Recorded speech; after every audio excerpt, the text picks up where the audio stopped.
ഇറങ്ങിയിട്ട് അതിൻ്റെ ആ സത്തൊക്കെ ഒന്ന് ഇറങ്ങണം. ഉള്ളിയുടെയും വെളുത്തുള്ളിയുടെയും ജീരകത്തിൻ്റെ ഒക്കെ ഒന്ന് തിളച്ച് സത്തരാക്കണം. ആ വെള്ളമാണ് നമ്മൾ ഈ അരിപ്പൊടിയിലോട്ട് ചേർക്കും. അരിപ്പൊടിയിൽ ഒഴിക്കുന്നത് അത് മുഴുവൻ ഒഴിക്കുകയല്ല, നമ്മൾ കൊഴുക്കട്ടയ്ക്ക് ഒഴിച്ച് ഇളക്കി എടുക്കുന്ന പാകത്തില് ആ പാകത്തിൽ വേണം ഇത് യോജിപ്പിച്ചെടുക്കാൻ.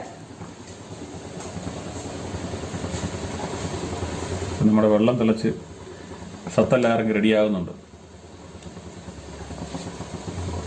പിന്നെ വേറൊരു കാര്യമുണ്ട്, പണ്ടത്തെ നാടൻ കോഴി കൊണ്ടുണ്ടാക്കുന്നതിന്റെ ടേസ്റ്റ് ഒന്ന് വേറെ ആയിരുന്നു.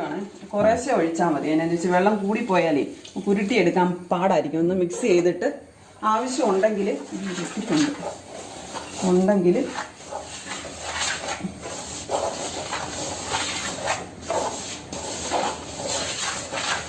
നമുക്ക് ഉണ്ട കിട്ടാൻ പാകത്തിനുള്ള പരുവത്തിൽ